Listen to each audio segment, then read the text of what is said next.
Okay, good morning, colleagues. My name is Cormac Allen. I'm the digital campus lead on the N-Tutor project in TU Dublin, and I've been asked to chair this session on flexible and online learning environments. So we have, in fact, 4 presentations to go through today. The final one has been withdrawn, and so we have a little more time to work with in terms of presentation and questions and answers. So the first presentation is entitled An Evaluation of the Integration of Podcasts into a Built Environment, Asynchronous Online Continuing Development, Professional Development course, and it's delivered by Irene Hayden and Anne McAvoy. And just to introduce my colleague, so Irene is a lecturer in the Department of Building and Civil Engineering in ATU Galway, where she lectures in architectural technology, construction and civil engineering. She's also programme chair of the MSc in Built Environment Regulation. She's also a chartered engineer and a fellow of the Chartered Institute of Building Engineers, where she serves as the CABE Women's Group in support of gender equality in construction and engineering. And Anne McAvoy is an instructional designer in the Department of Building and Civil Engineering at ATU Galway, and has spent the last 2 years working on an education learning technologist on the Digital Academy for the Sustainable Built Environment project. And Anne has a background in e-learning development and graphic design, and her expertise includes supporting digital course design, mentoring staff, and the creation of engaging reusable learning objects. So I'll hand it over to Irene and Anne. Thank you very much. Hi everyone, thanks very much, Cormac, lovely introduction. So my name is Irene Hayden and it's my colleague Anne, and we'll co-present this morning. And our presentation is around a CPD that we designed that's freely available online through cpdlearnonline.ie. And within that, we were looking at multimodal learning. Again, and Sue in her keynote yesterday had mentioned MML, and we especially because it presented as an option to get access to resources that were podcasts rather. We decided we'd create a resource around the podcast, and then we wanted to evaluate it. So we're evaluating the integration essentially of those podcasts into this freely available CPD course. We were working in conjunction with Ecophon. Andy Harmon is our contact in Ecophon. She sends her apologies. She was hoping to be here, but unfortunately well, fortunately for everyone at her presentation, doing a conference at the moment on welfare in the healthcare setting in Northern Ireland this morning. So she sends her apologies. So I'll give a brief outline of our presentation. We'll first of all look at the project itself and give some context. We'll review what's available in the literature and pose the question that we were trying to evaluate. I then hand over to my colleague Anne, who will describe the course itself, and then we look together at feedback, an analysis, a discussion of what our findings are in relation to that question we were trying to assess, and then we'll review maybe other courses that we have currently completed or can do again in the future, and then conclude what our findings are in relation to this small project. So to give you some context of the overarching element, through SATL funding, I was awarded a small amount of money to develop a website that I wanted to create to help with professional development. It was before the pandemic, and it was all kind of rushed together quite quickly. It is a placeholder really to link into viable courses that are freely available from industry. So the likes of companies like Roadstone, any of the Ecophon courses that are available, I'm trying to find a hyperlink to them. So it's called futurebuilteducate.ie. Within that platform, essentially, it links to other courses, including the CPD Learn Online. And the courses in general circumvent built environment regulations and construction best practice. Now, it is a work in progress rather, and the idea would be eventually to have a suite of online asynchronous resources that are of a good standard, a good caliber, to actually link into building typologies that they're relevant to. So for somebody who's new to the industry, say a new entrant graduate into industry come from engineering, architecture, technology, you name it really, if they needed to go to find, a suite of courses on dwelling houses, say their first project is dwelling house, this would be a nice platform for them to go to try and review the stuff on. I had been dealing with Andrea she was coming in to speak with my undergraduate students on the architectural technology program on acoustic boarding and cladding and systems for commercial buildings. And we kind of sparked off each other pretty well. And Andrea's an architect by trade, so she understood kind of where we were coming from in the built environment. And she's very good, especially in the healthcare setting and, dementia and that sort of long life learning aspect of acoustic requirements in the built environment. And she mentioned that they had resources that we would be very happy for us to use, but the podcast on its own wasn't enough. So we needed to develop a course around it to house the podcast and to try and reach a wider audience apart from just the undergraduate students in one cohort of 1 year, try and get some longevity out of it and widen the reach. So Andrew was on board with that. And we were, of course, met with the idea, well, what do we do with the podcast? I had chats with Marie Phelan. She's the head of National Building Control and Market Surveillance Office in Ireland, and she runs a lot of courses and training provision in building regulations. And she had mentioned that some of her students in another program were very happy to listen to podcasts because they could just plug it in, their earbuds and go for a run or a walk. So we thought we'll just use the artifact as it presents and put it into a nice little course. And of course, that you immediately met with the VARC learning styles. You're only meeting perhaps one of those requirements, and does it fit in entirely with UDL on the face of just being a podcast? So we were trying to meet those needs as much as we could, while just using the resource as it stood in this asynchronous online class, specifically for a podcast.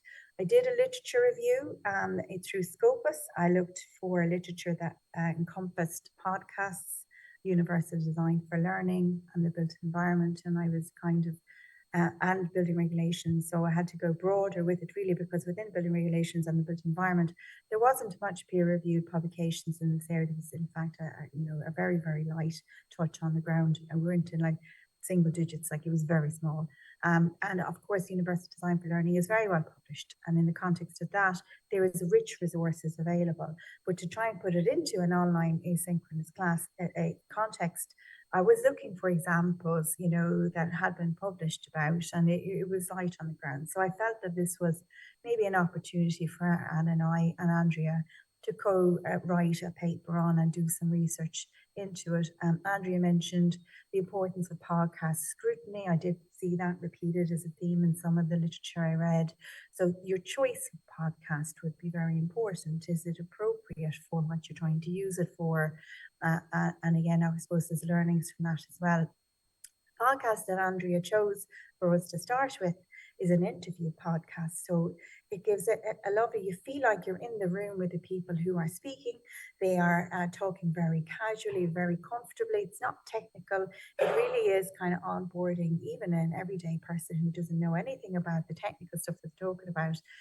It can understand what they're saying, and really it really sells the content. So the content essentially was looking at biophilia in the built environment, so using greenery internally to clean the air and enhance people's feelings of wellness.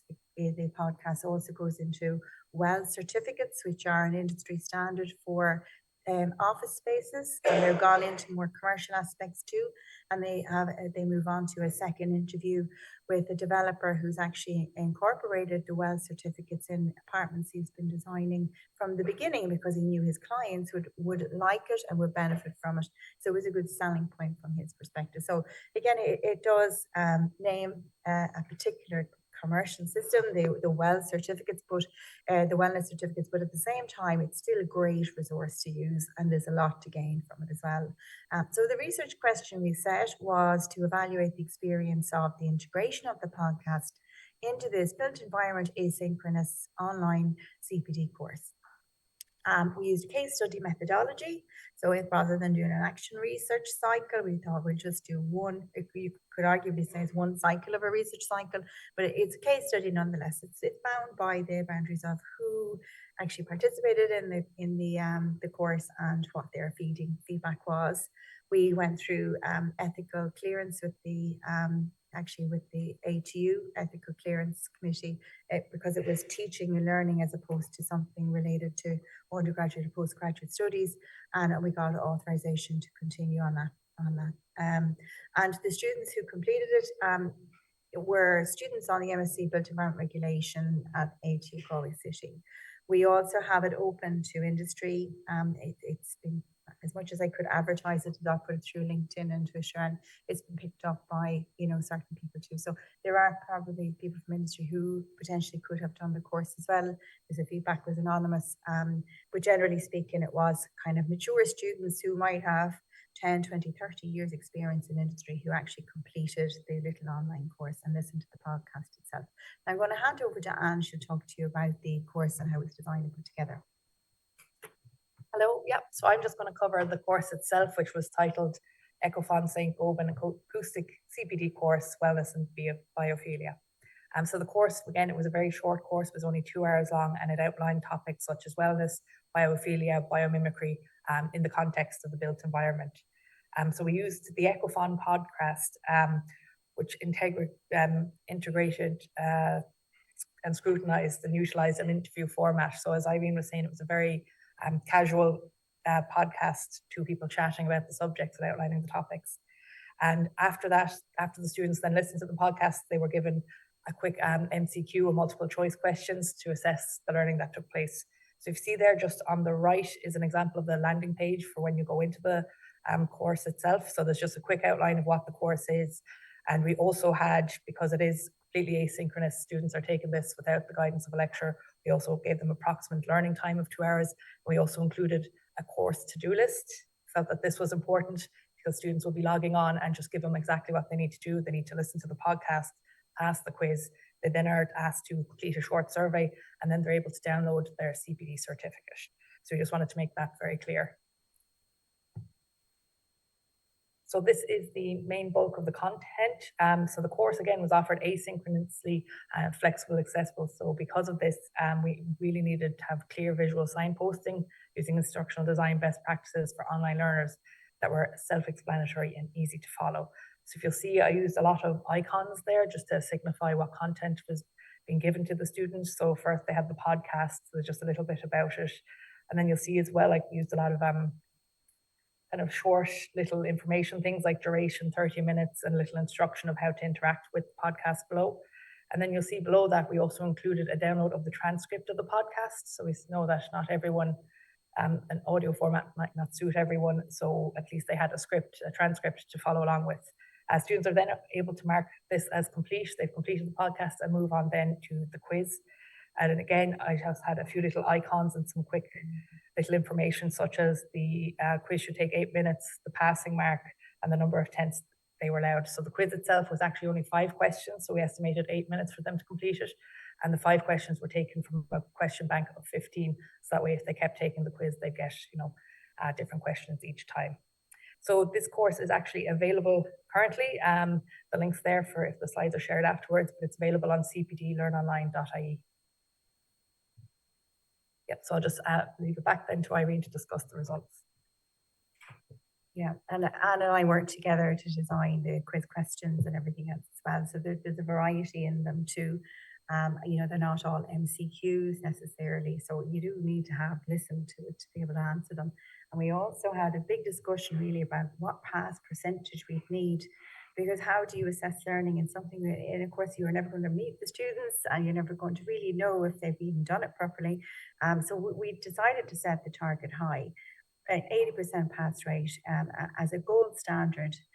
But in reality, everyone who has done the course has passed, because if they mightn't have gotten 80% the first time round, it may have been maybe watch the podcast or listen to the podcast one more time and actually have another go. So everyone who did it eventually passed. And that was a nice takeaway from it too, that the standard was there, and they're not difficult questions. The answers are in it. Like it's not like they're being asked, something obtuse as a result of having listened to it. The content was very exact. It was a concrete answer to what was already in the delivered content. So that's, I think, is important too for an asynchronous delivery. It needs to be attainable. You don't want to lose people over making it too challenging or too difficult. And hopefully they come away with a richer understanding of the entire content to begin with. So when we went out to survey people, we embedded the survey as part of the resource and did a lovely job in embedding the questionnaire. If we have conditional format, and is it so actually you had to answer these questions before you got your CPD cert.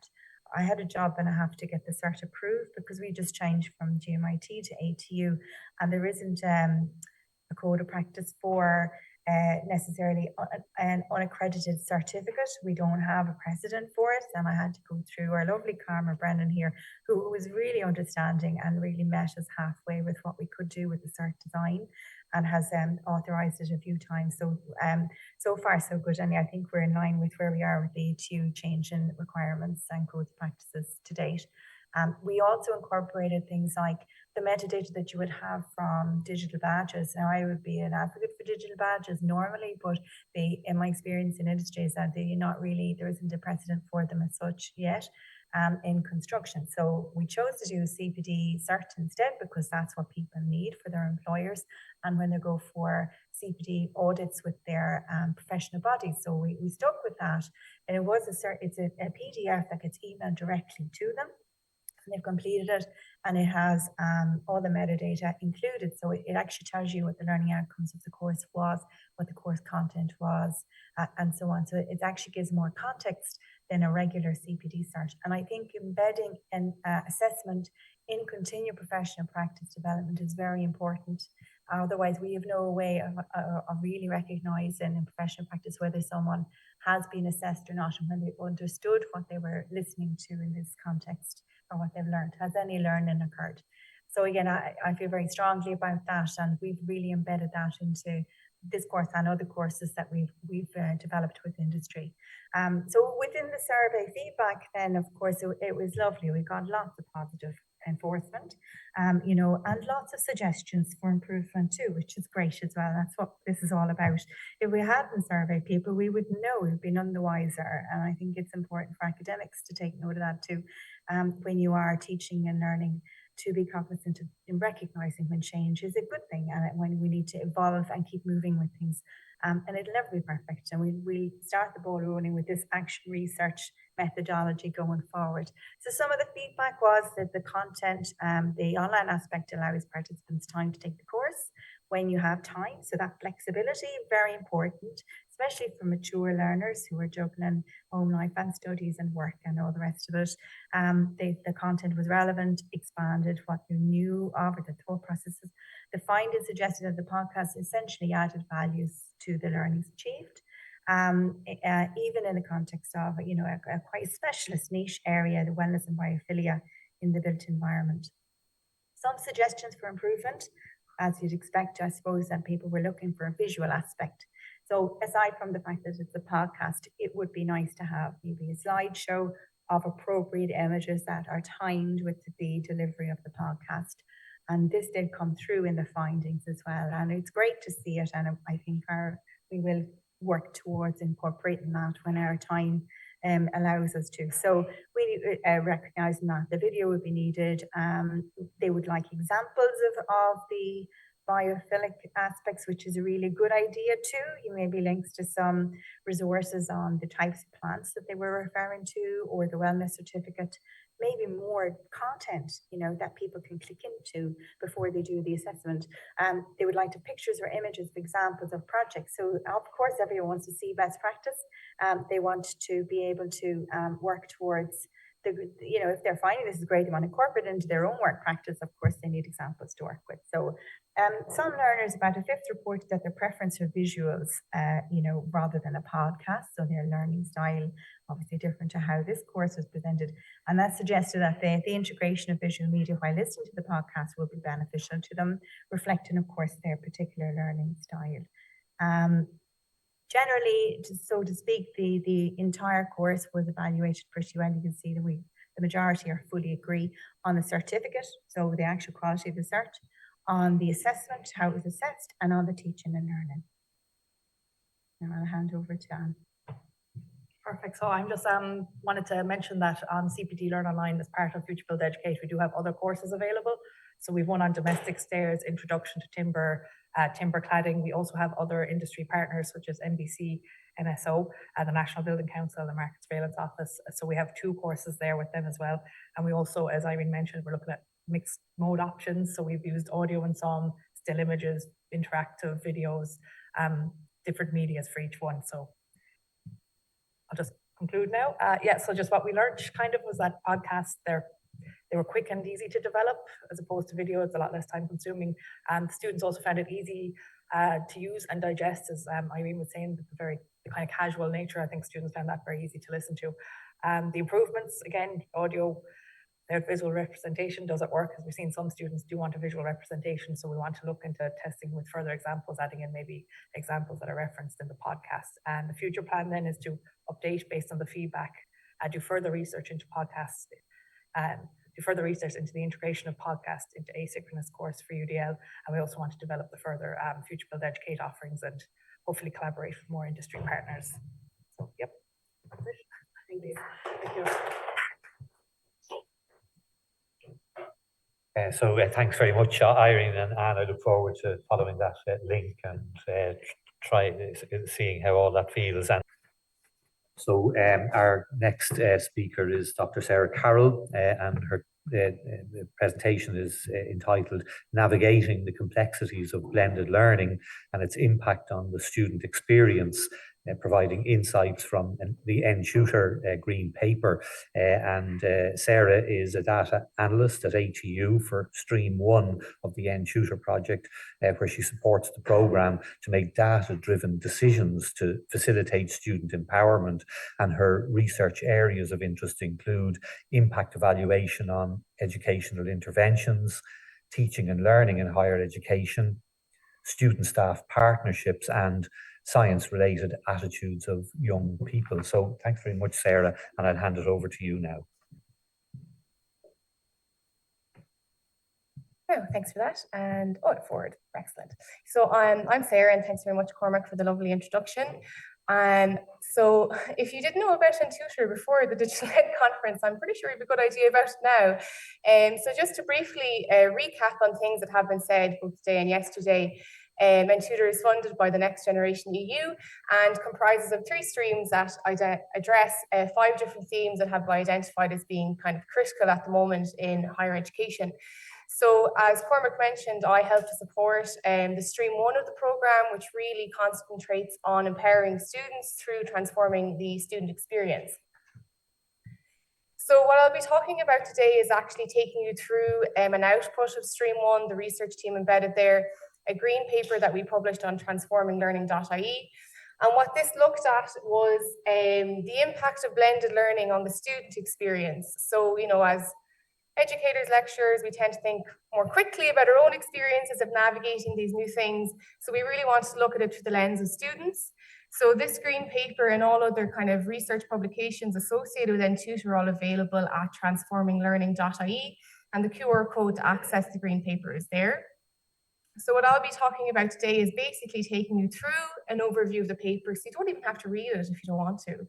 And that will cover from the literature definitions of models associated with blended learning, what's kind of been demonstrated, what effect blended learning has on academic performance, and by that I really just mean like grade achievement, students' preferences to blended learning systems and models, and challenges and benefits that have been demonstrated to be encountered within higher education. So first of all, what are the definitions and models associated with blended learning? And for this, I'd kind of like to take you through a timeline in the last 20 years or so of how the term or terms associated with blended learning have evolved over the last few years. So going back to 2004, this definition by Garrison and Kanuka is still very widely cited. And what I'll try to do is depict with icons the kind of main idea that's trying to be conveyed through these definitions. And we'll see how that changes or doesn't change maybe throughout the years. So Garrison and Kanuka frame blended learning as this thoughtful integration of classroom face-to-face experiences with online learning experiences. So we have face-to-face blended with online. And this idea you'll see kind of persists, that it's this blending of two delivery modalities. So this is also shown by Graham's definition in 2006. We're still looking at blending face-to-face instruction with computer-mediated instruction. So in the early kind of 2000s, it kind of skipped from computer-mediated and then shifted to online. Big jump up to 2014. Bernard et al. Still talking about mixing classroom instruction with online learning, but now we kind of start talking a little bit about time and the importance of when and where this learning takes place. And they kind of talk in frames of, you know, the online should be substituting the time spent in the classroom. Then jumping forward a little bit, kind of past pandemic, early 2020s, we still have this integration of online and in person. Time is still important, but then they kind of start really talking about blended learning in terms of enhancing the learning experience and using the delivery models to kind of really deliver a rich and flexible environment for students. So we have this combination of face-to-face and online, with the kind of ultimate aim to result in a better learning engagement to support students. And also this mention of, you know, it's not just in-face instruction or online instruction, but also maybe using an online repository such as a VLE or an LMS to support student learning content. Then we kind of have this extra addition as illustrated by this definition by Boskart and Sharma, where we have this blending of on-site and online, and we're kind of trying to introduce more flexibility and enriching student experiences, but also this idea of the reason we're blending these modalities is to kind of maximize the strength of some things and minimize the weaknesses of other things that are known. And this is what is illustrated by their quite lengthy definitions. So you can see the definitions are getting longer and longer as years went by. They try to encompass more ideas. Here we have the recent QQI definition. We still have this focus of a mix of online and on-site. But we now have more talking about, you know, it's not just where it happens, but whether it's synchronous or asynchronous. And that was mentioned yesterday, that perhaps that's a more useful way of categorizing things as to where it happens, to when it happens, and when students are accessing this. So you can see as kind of as the years go on, it's kind of consistent enough. You have a blend of online, in person, or asynchronous and synchronous, and really trying to achieve this rich learning experience for students. And then we have this very recent definition by McCarthy and Palmer that's totally different.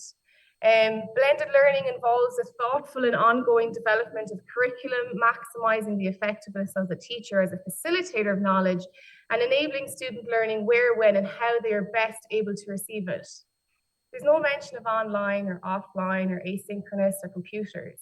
And I think this definition really was a response to a lot of the work that came out of the pandemic that was framing an emergency shift to online learning as thoughtful blended learning. And I think they were really kind of criticizing that and came up with this definition in response as it's not just taking systems designed for in-person, face-to-face and putting them online. It really should involve thoughtful design and curriculum development. So in addition to this kind of always changing evolution of the term blended learning, we're all kind of aware there's different ways we can describe it. And one big one is blended learning is often used interchangeably with hybrids. So just to illustrate that, I have these two charts. The one on the left is a Google Trends, looking at, you know, the use of hybrid learning and blended learning.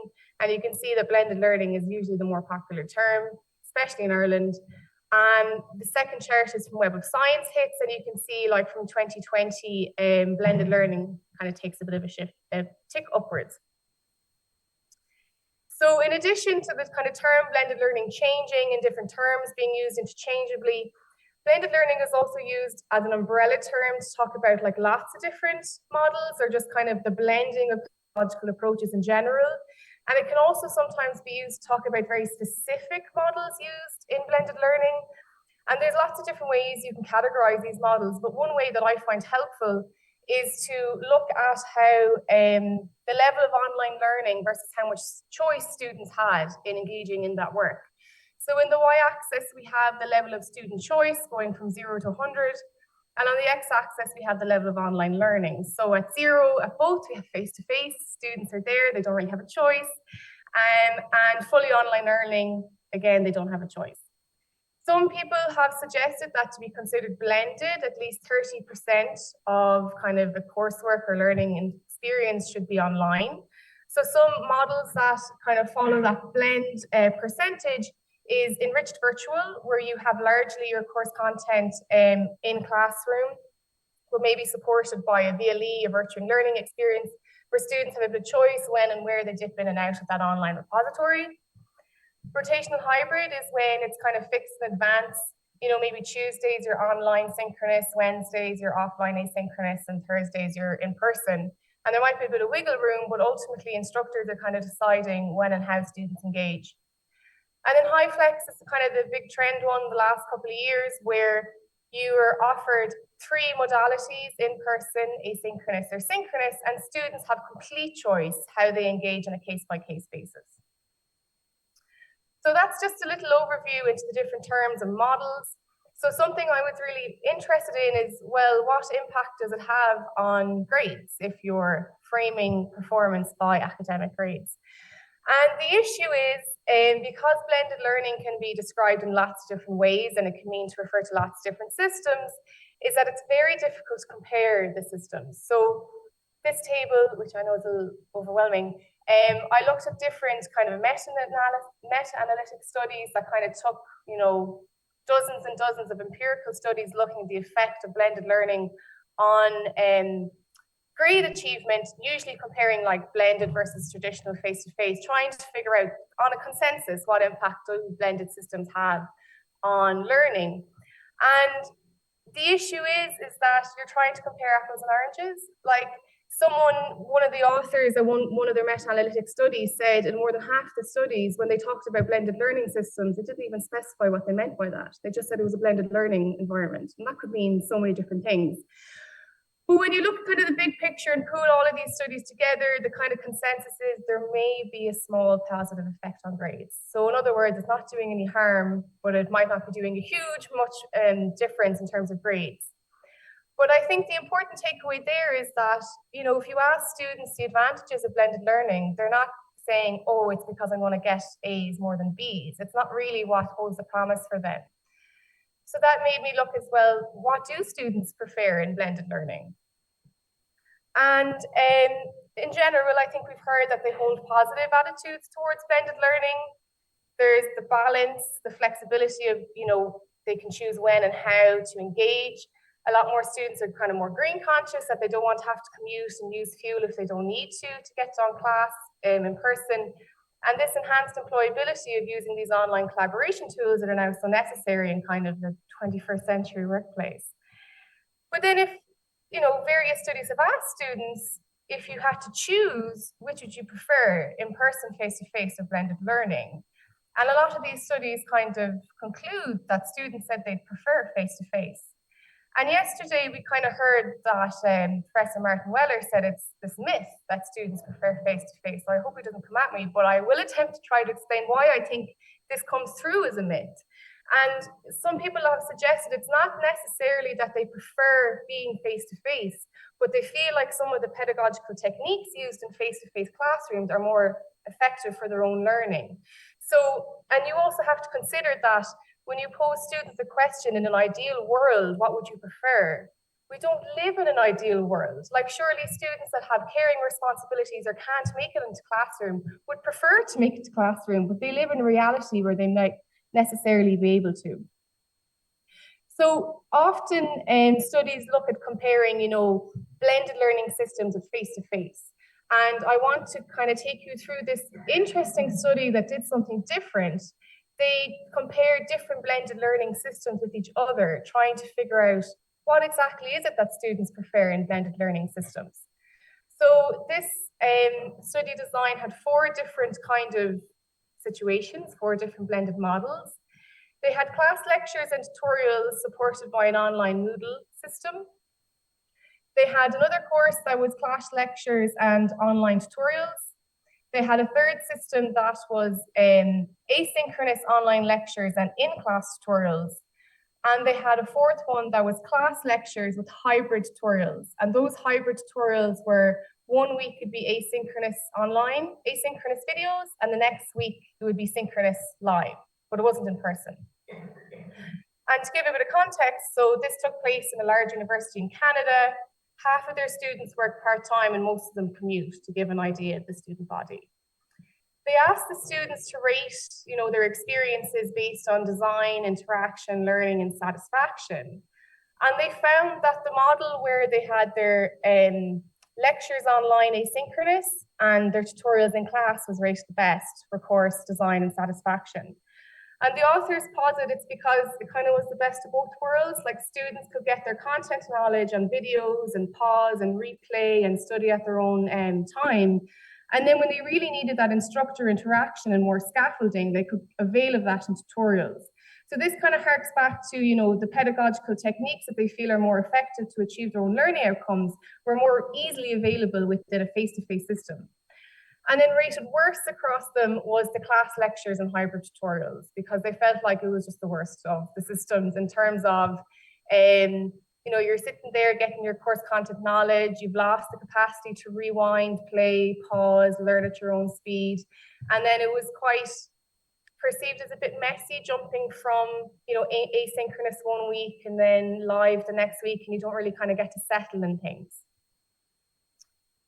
So it kind of, what I really liked about that study is that it wasn't comparing face-to-face, but it was looking at, what is it exactly students are preferring within those systems.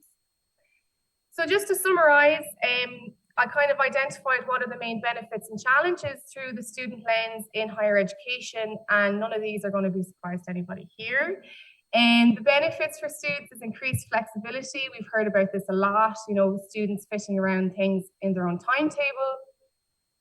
It can increase student agency because they have more ownership over own learning. I mentioned before it can enhance their employability because they're learning these digital skills, tools, and competencies. And if done well, if with an effective VLE, it can enhance engagement. The flip side of the challenges, usually lack of knowledge and skills. And it's not just lack of knowledge and skills about the tools and the softwares, but it's about the models and the pedagogies and how, different pedagogies are better suited to different environments. I think we're all aware of how lack of technology and infrastructure can influence things, which is why such a large part of the Intuitor project is about upgrading these hybrid classrooms.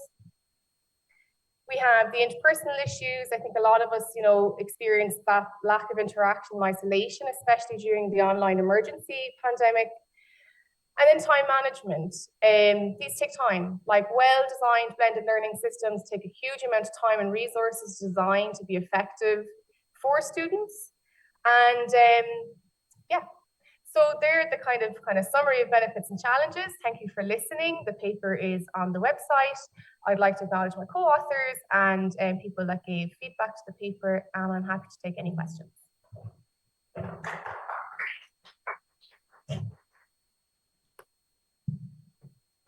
Thanks very much, Sarah. That's very interesting. Okay, thank you very much for that. Okay, brilliant. Okay, we're going to go online mode now for Jenna Barry's presentation. Do you need to set something up there? Or can I be introducing there? Grand, good. Okay. So yeah, our next speaker is Jenna Barry, who will speak on determining social and intellectual isolation in postgraduate research education and whether a virtual community of practice is a possible solution. And just to introduce Jenna, Jenna's final year PhD student in TUS, researching social and intellectual isolation in postgraduate research education with a community of practice as a possible solution. She's based in the TUS Moyleash campus in Limerick, and she has previously worked in the role of research and design engineer on a medtech project and in industry. So Jenna, if you're ready to commence, I'll hand it over to you. Thank you very much. Hi, thanks very much. So I just want to say good morning, obviously, or good evening. Good morning, isn't it? And just that I hope you're enjoying the conference and lovely to meet you all virtually. So I'm going to speak about social intellectual isolation in postgraduate research education with an online learning environment or community of practice, which would be the same thing as being a possible solution. My name is Jenna Barry. I'm a PhD student. My supervisors are Dr. Niall Corcoran, Jeffrey Buckley, Dr. Jeffrey Buckley and Dr. Matthew Cannon. So the background for this is HUNSED in the National Strategy for in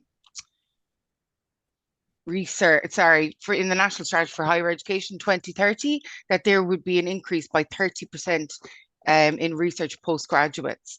So our postgraduate population is growing.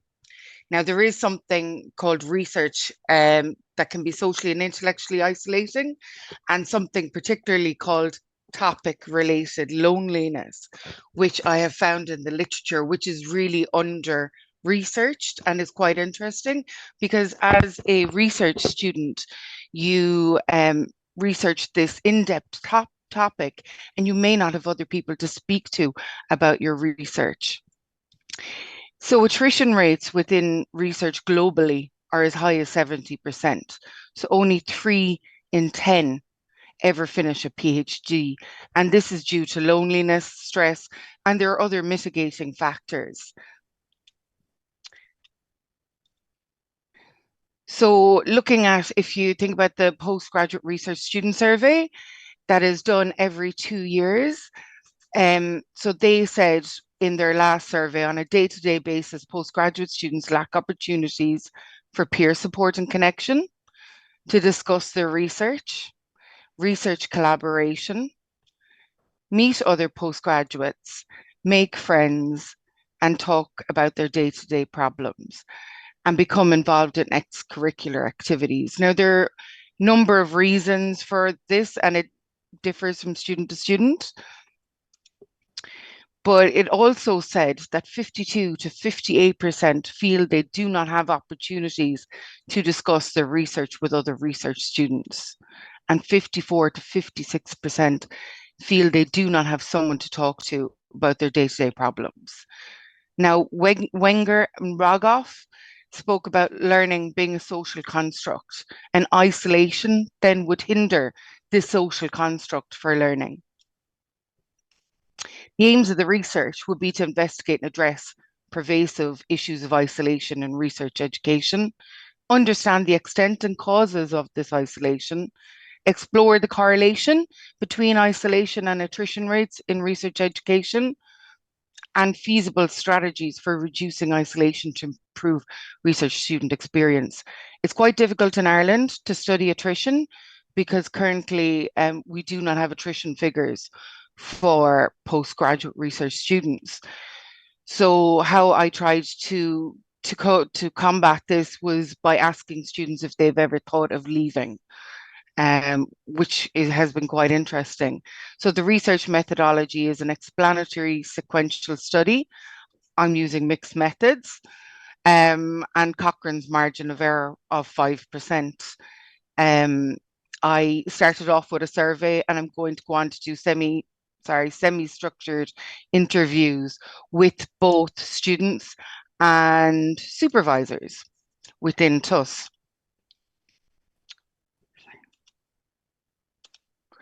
So I put it out. The thought was initially to just do postgraduate research students, but I felt anyone that had postgraduate research experience, whether they had finished a PhD or finished a research master's, were all relevant and highly probable that they would have the same experiences. So the survey went out in TUS and 301 people participated. 59% were research students. There were postdocs, academics, staff management, and researchers answered the call. Now, the results were, one was, are you studying in your home country? The reason I asked this was to try and figure out if an international student felt more isolated. So 35% had studied outside of their home country. I asked if they felt intellectual isolation, and I gave a brief understanding of what intellectual isolation would mean. And of that, 62% said they felt intellectual isolation, which would be you don't have any classes, you don't meet other students, you feel you've no one to talk to about your research, you feel isolated, I suppose, with what you're doing. The reason students felt intellectually isolated was research is independent work, which is understood, but still it has an effect on how you do your research. Burnout fatigue, limited interactions with staff and students, and burnout and fatigue actually in some of the research, in some of the literature, does equal isolation as well for some, which was quite interesting. So there's limited interactions with staff and students known to talk about their research. They have a big research workload and lack of support networks and no community. So we can see it's all about connection and communities. So had they ever felt social isolation? So the social isolation would be the part of making friends, going for coffees, having someone to chat to outside of the research, or even just day to day. So of that, 43% said yes. Again, a whopping amount. And the reasons for social isolation seemed quite similar, actually, which was interesting, that the research is independent work, the limited interactions with staff and students, the burnout fatigue. Now I'll go into but they had lack support networks in the next. So if you look at this is actually both the intellectual isolation and the social isolation. So they both said research is independent work for socially and intellectually isolated. They both said limited interactions with staff and students, burnout and fatigue, big workload, no community, lack of support networks. And the other was no classes modules, do not know other students. They would fit into like similar. So here again, I asked the question, if people had said they did feel isolated, I asked the students who said they did not feel isolated, why? So here you have it, you not feel isolated, interactions with staff and students. Intellectually, they had people to talk to about their research, they had a supportive supervisor, and they had adequate time with their supervisor. Why they did not feel isolation socially? Again, interactions with staff and students, to meet friends outside college, no students and family support.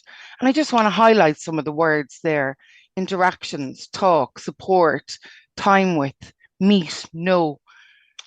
You know, it says connection, communication, and support seemed to be the running theme through this. So I then asked students, had they thought about leaving their studies? And 40% said yes. They were happy to pack their bags and leave at some point within their studies. And we don't know, because of, as I said, that we don't have attrition figures in Ireland, we don't know how many of these translate into students actually leaving. The numbers I have are global numbers for attrition for a whole host of European countries, and America is what is in the literature, and that's where I got the 70% attrition.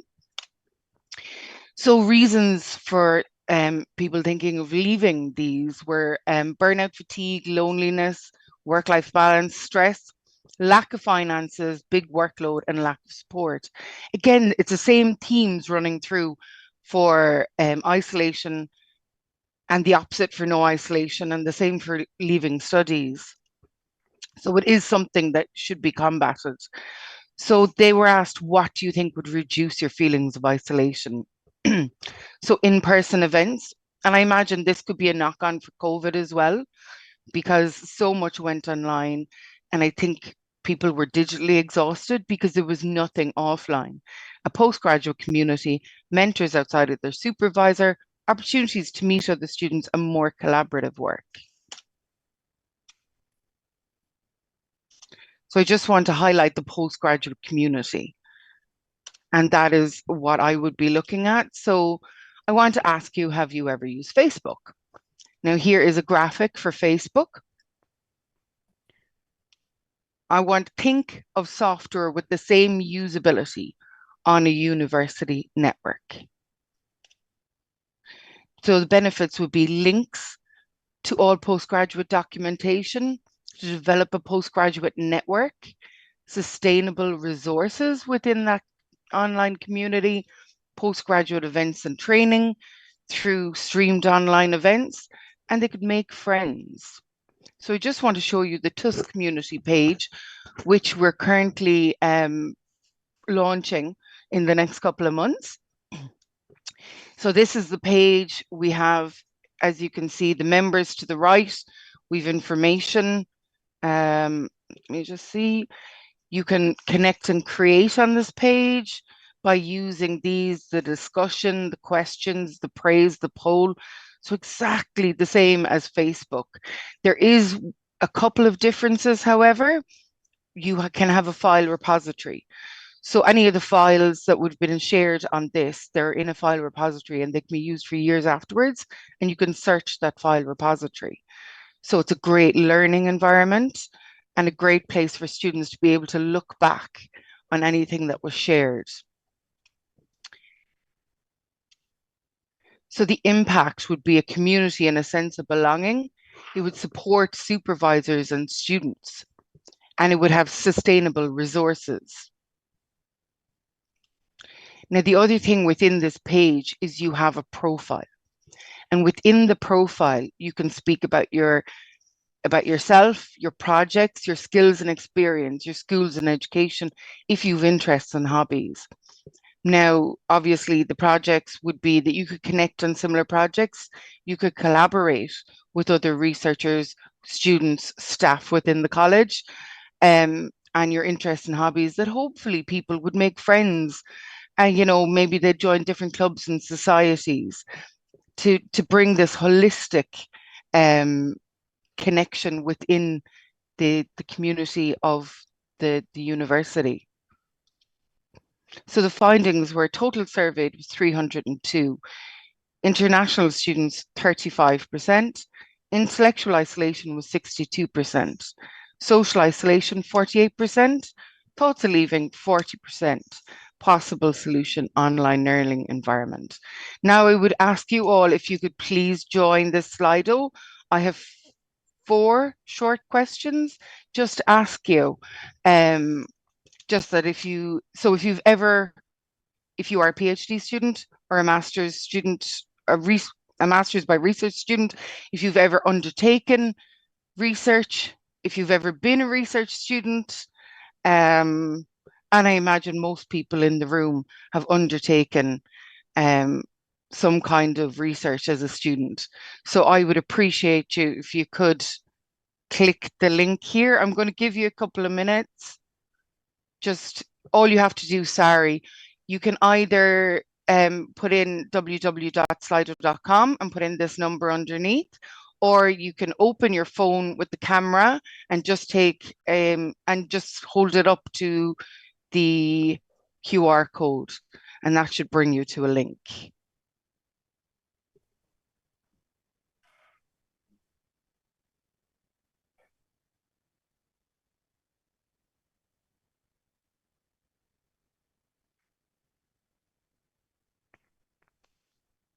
I'd say that's enough time, is it? It's hard when you can't get a reaction from people. I think the code is still on the next page, so I will go on to the next page. So I was just wondering if you've ever thought about leaving or not completing your research degree. Now, this would be included, this would include anyone, as I said, that you have completed previously.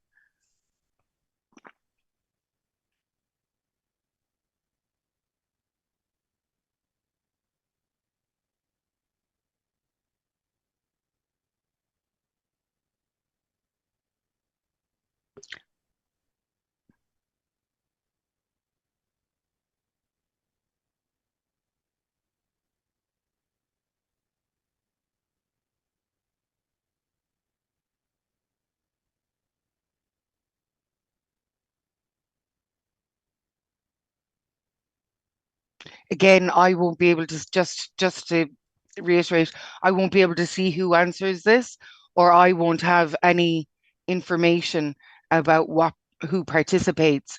So this is all completely my head's gone blank. It's completely Anonymous, that's the word I was looking for. So this is completely anonymous. So don't feel that I'll be able to see who does this. It's just, it comes up as a number for me and that's it.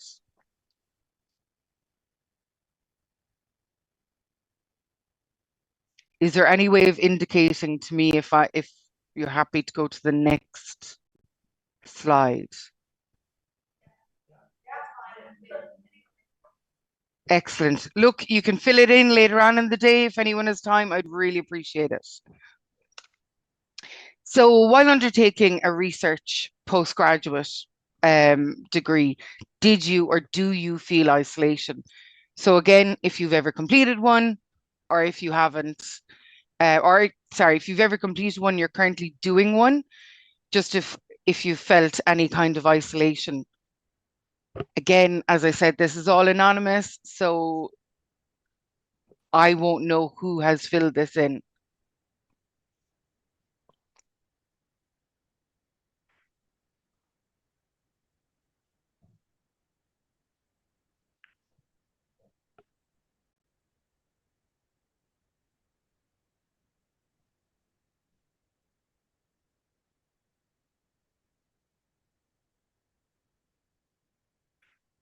Excellent. Look, I'm going to forward on there, but I will share, I have a global survey that I will share afterwards, that if anyone could fill it in, I'd be really, really grateful. So just any suggestions to improve the research experience, you know, be it a word, be it a suggestion. I suppose my aim at the end of this research is to improve the research experience, and to be able to at least provide information on how to improve the research experience.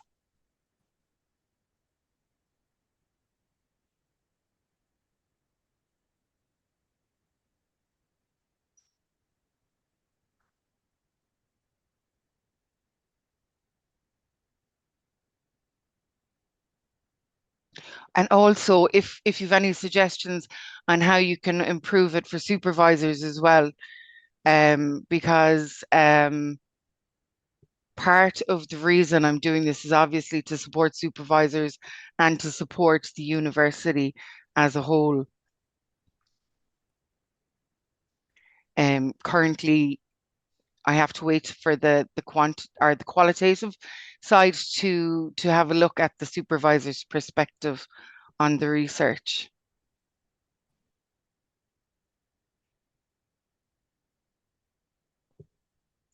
Loving this face-to-face dialogue, mentorship programs, events.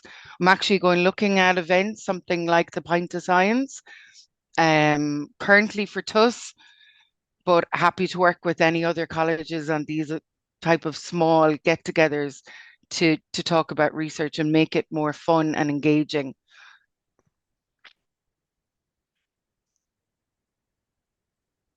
Right, yes, talk, relax, community, guidance support from managers, yes, researchers, student-led seminars, supervisors should be objectively reviewed, access to experts, all really, really interesting suggestions. And thank you so much. Oh, we're still going. Supervisors, clear expectations. Yeah, I suppose it's still something that yeah, that there may be processes that could be put in place to support the whole community of researchers from the bottom up or the top down. I don't think there's any new ones, but again, you can go, I believe you can still fill this in afterwards. So here is the Global Research Experience Survey. It should take about 6 minutes.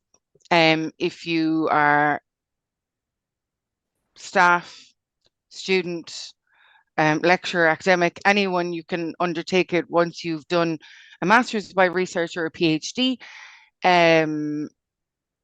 So feel free to fill that in. I would greatly appreciate it.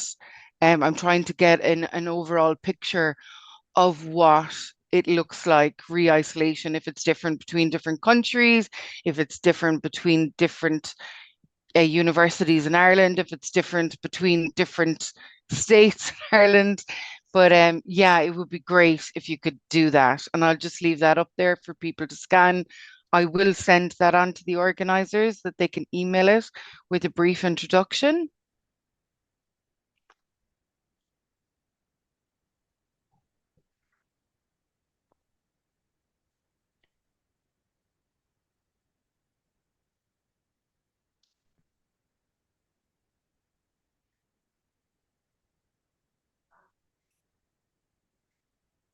And again, this is anonymous, just in case anyone thinks. So it's when you fill it in. I don't ask for any contact details unless you're willing to give them. So it fills it in. It doesn't tell me who or where or what.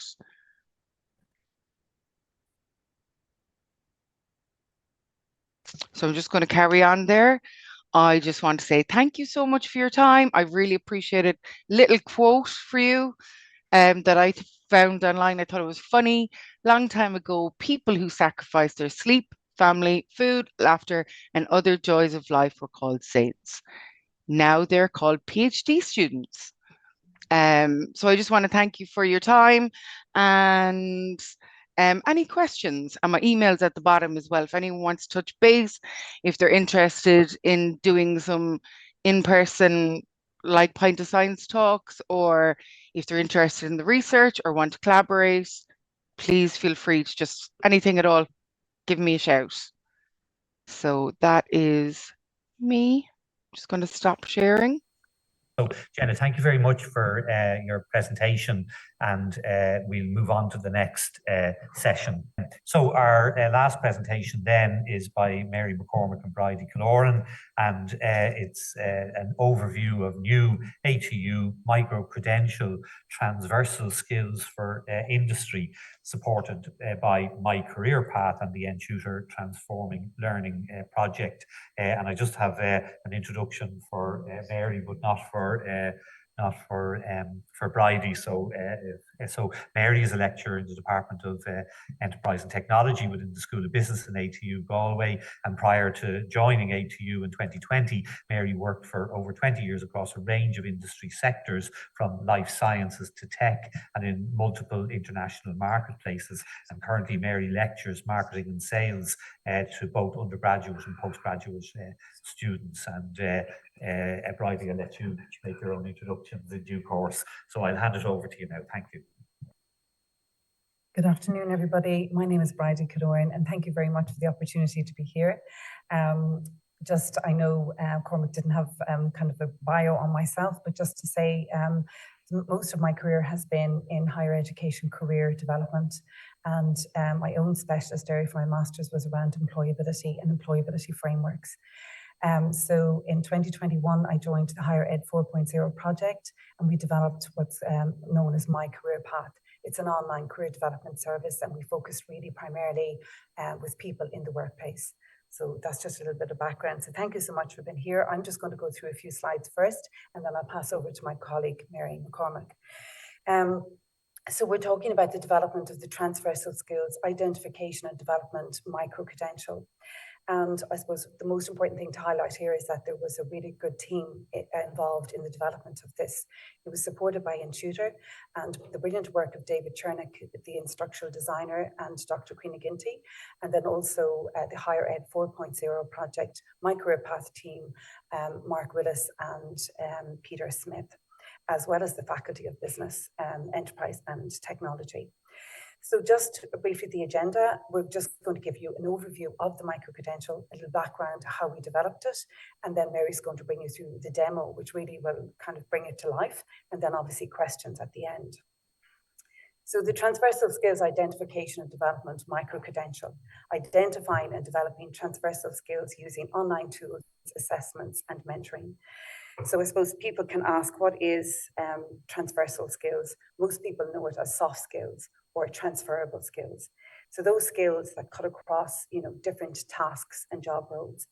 And I think what we're finding at the moment in research is showing that the focus on these human soft skills have never been as important.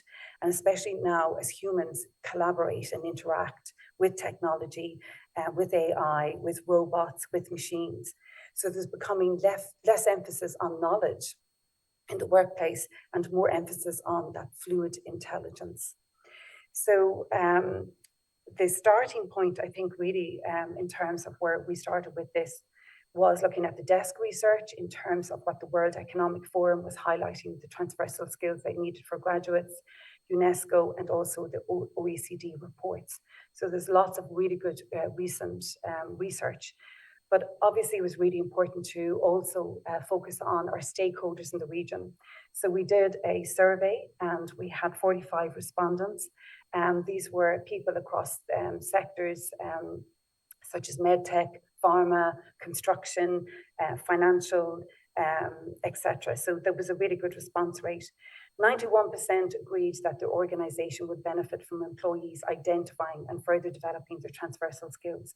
61% indicated that they would be interested in investing in their employees by using an online platform which enables employees to identify and develop their transversal skills. Obviously, we had more insights, but just for the purpose of this presentation, we highlighted that. The key, we asked them to rate the transversal skills they felt most important, and these are the top skills they identified. And again, they align really well with UNESCO and also with the World Economic Forum skills.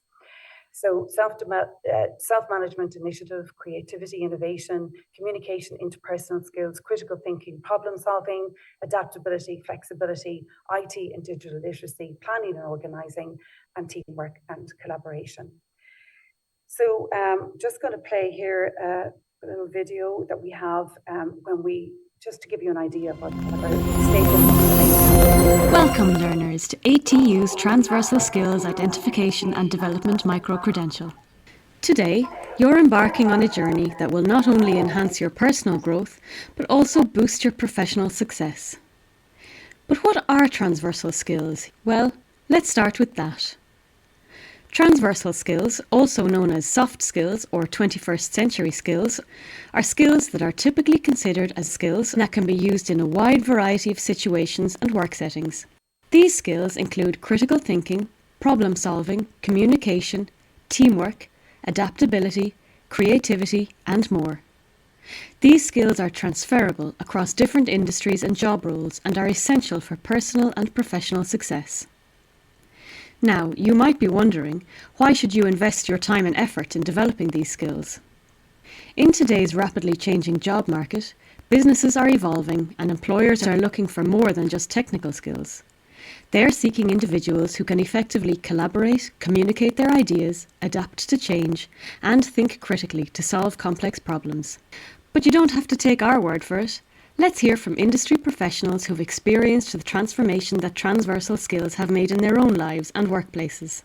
Hi, my name is Fiona Flaherty and I work as a HR generalist with Coffey. Coffey are a water infrastructure and civil engineering specialist. In the industry we work in, transversal skills, or soft skills as they can be known, are essential in today's workplace.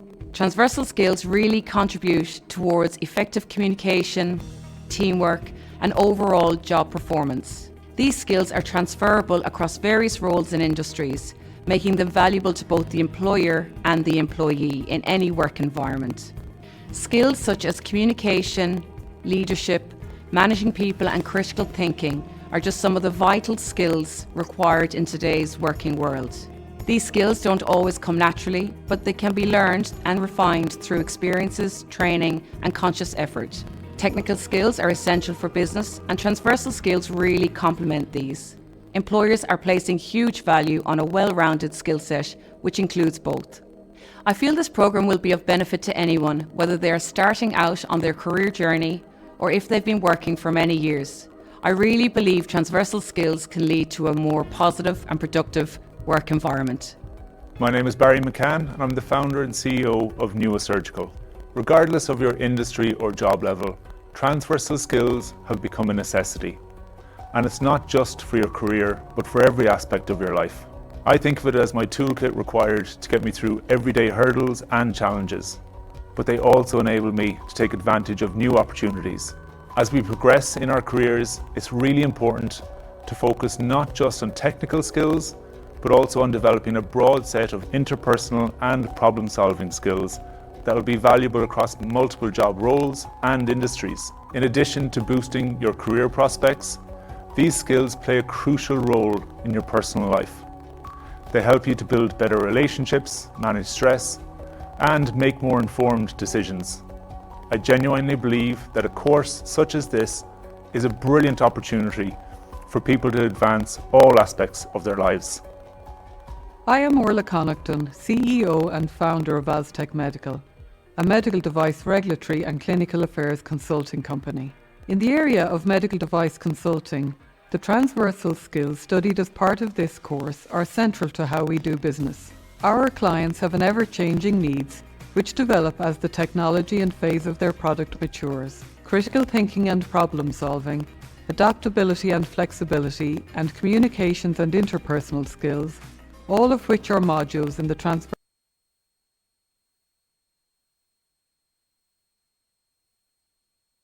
So I think that just gives an idea in terms of what our employers were saying around transversal skills.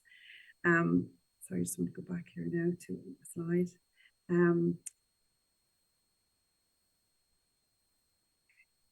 Bear with me. Okay. So my final slide then is just to show you the pathway in terms of how we developed the micro-credential. So step one, there was 5 key steps, and again, Mary will show you this now in 1 second.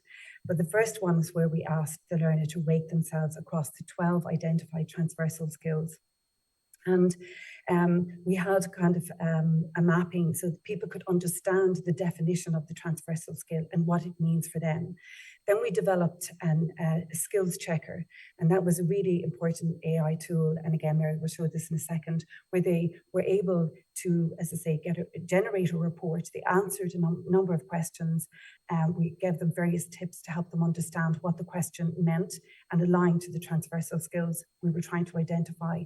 And as I say, it generated a report, which was really useful for the learner. They were able to identify their strengths across these 12 transversal skills, but more importantly, the gaps. The next step then is where they write a reflective piece across these skills. And then they had to hone in on 3 skills that they wanted to develop to mastery level. And the third step then is really where they looked at how they were going to do this and what pathway we developed for them aligned to this particular transversal skills that they want to develop. They set SMART goals and objectives around that. More importantly, they identified within the workplace learning how they were going to bring these to the next stage and what tools they were going to use in order to do that. So step 4 was developing an action plan and SMART goals around that. And then step 5 is where we brought them back to the platform where they were to highlight some of these tools like CV Builder, interviews, where they were going to integrate the development of these transversal skills into this toolkit using typically the STAR technique. So again, I'll hand you across to Mary now and she will, I think, bring it to life a little bit better. Thank you. Hello, everybody. So Bridie has outlined the learner journey, and I'm just going to touch on the learning outcomes that we're aiming to get through this learning journey. And from there, then I'll bring that learning journey to life by demonstrating the platform and the e-learning tools and the user experience as we go through it. So first and foremost, the key learning skill is around identifying their transversal skills, assessing their learners' transversal skills competency, and translating those skills into their current role and into future roles. So they use a self-assessment tool to identify those skills, and this learning outcome is the foundation for the whole learning process. And it's really, really key for the learners to spend time at this stage and also to answer the questions honestly and truthfully and give thought to them, because that then forms the basis for selecting the skills that they're going to develop, those 3 skills that they're going to develop to the mastery level. they develop those 3 skills using two tactics. The first is the e-learning resources on the platform. And the second is putting those transversal skills into the workplace, applying them in the workplace in conjunction with their line manager, supervisor, or whoever it may be. And the final step and output from that development piece is a toolkit that positions the learner for success. And in that toolkit, they will have an updated CV using the AI-powered tool. They will have completed competency-based interviews, again, using an AI-powered tool. They will have an elevator pitch developed using the STAR model. And they will then be positioned with these key outputs and tools that will enable them to firstly go for an internal role or an external role. It will also help them to articulate their employability at a performance review, so that the learner is becoming more confident around their skills zone. And then the final learning outcome and final step in the learning process is that they will retake that self-evaluation questionnaire around transversal skills. And the hope and the expectation is that the scores for each of the skills will have increased, not just the 3 skills that they have chosen to master, because the learner will have become much more aware of the broader range of 12 transversal skills during that journey. Now, this micro-credential, it's actually the first micro-credential that was accredited through ATU, is currently being piloted with a small group in industry. And it's going to be really interesting. They started back in May. Half the group are halfway through the process and the remaining half are just starting. So it'll be really, really interesting to see the shift in the transversal skills scoring, and also the reflective outputs, that qualitative piece around their final reflection, what it has done for them in terms of their personal development. So these are the key learning outcomes. We have a range of micro assessments peppered in through the learning process, and I'll touch on those as I bring the module to life. So as a start point, all the signposting for the module is embedded on Moodle using the RISE platform. And again, you'll see over here on the left-hand side, in keeping with that word micro, we've broken down the learning process into different micro stages. And within each of these micro stages, there are small assessments that the learners have to complete. So it's making the module very digestible for the learner, and making it hopefully a positive learner experience. Now, the first part, and I talked about it being the foundational piece of the course. I'm going to touch on this now because it's quite interesting. Is the evaluation piece that the learner does at the outset. So Sean has taken this and he's back, and we'll reflect on his scores. But basically the instructions around this, we reinforce them in a number of places, but we reinforce them during the Teams onboarding session as well, where we ask the learner to make sure they read the question carefully, spend time, and answer it honestly. So I can adapt easily to new situations. We all might immediately be popping ourselves up to 8 or 9 on that one. But when you click into the hint and you go, confidence in this case means are generally unfazed by change, or happy switching jobs or tasks, and are good thinking on the feet, or might be comfortable living or working abroad. I'm no longer an 8 or 9 or 10. I might actually be down here at 4 or 5. So as you go through all of the questions, it's important to understand what's the meaning behind the questions. And the range of questions are around all of the 12 transversal skills, adaptability and flexibility, commercial awareness, and so on. And the output from that is a personalized report. And that report highlights what skills, highlights your scoring for each of the skill zones.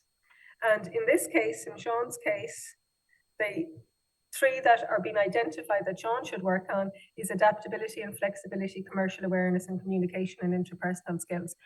But as part of the reflective process before Sean embarks on his learning pathway, he needs to question and reflect on, in actual fact, are these relevant for my role at the moment? Are they relevant for my career into the future? And reflect carefully on that. And the assessment piece that goes with this, or the next stage, is that reflection, why the learner is choosing a particular skills pathway to embark upon. And again, once you've completed this piece, you might say, well, actually, I thought I'd be better with commercial awareness. What's bringing me down?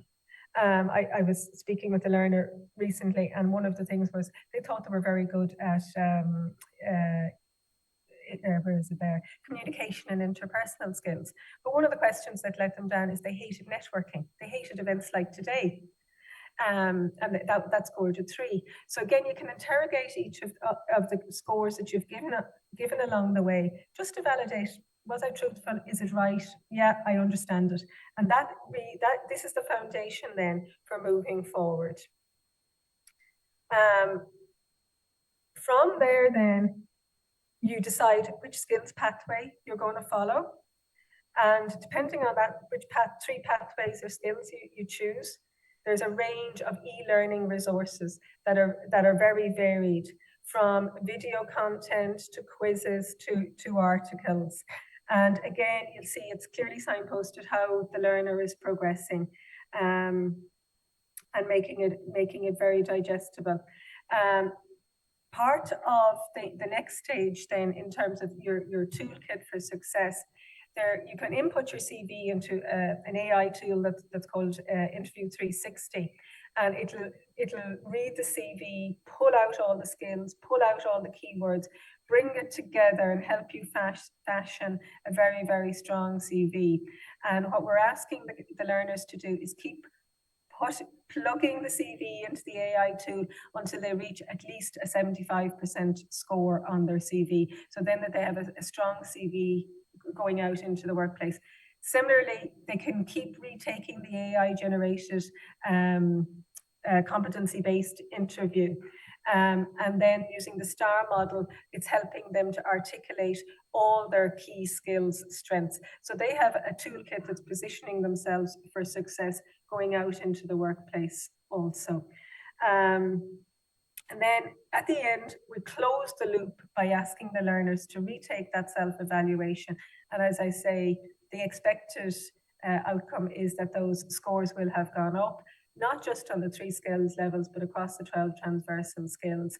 And that's a stage and a pilot process that we're running through at the minute.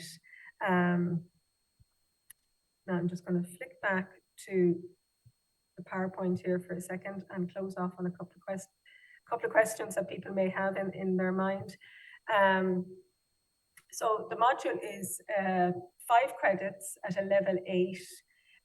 It's got a special purpose ATU award, and as I said, it's the first accredited micro-credential out of ATU. In terms of independent learning, it's 105 hours based on the 5 credit piece. We will be taking learners in 2 waves in a semester basis, the 5 weeks. So an intake in September and an intake in January. It's online, self-paced, so asynchronous delivery with tutor interaction, which in the pilot process is myself, via Teams. And we start out this process with a strong 45-minute onboarding with the learners from industry. And then there are a range of different 6 micro assessments, very bite-sized, easily completable assessments built in through the module, and it's a pass-fail mechanic. Now, I'm conscious of the time, so again, this is the evolution of micro-credentials, and a lot of what's been talked about in the room this morning. It's going to be interesting to see how that whole blended and micro-credentials changes the face of traditional education into the future, given the shift and change in the workplace as well, which was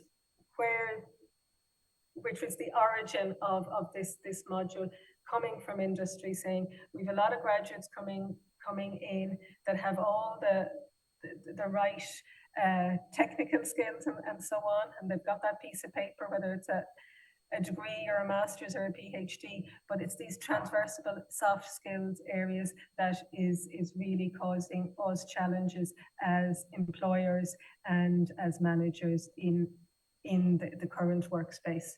So thank you very much for listening. And again, I guess thank you to all the partners on this module. It's been, from my perspective, it's been a very interesting project to work on, and it's going to be interesting to see how it moves forward as we have more learners onboarded from industry as well. Thank you.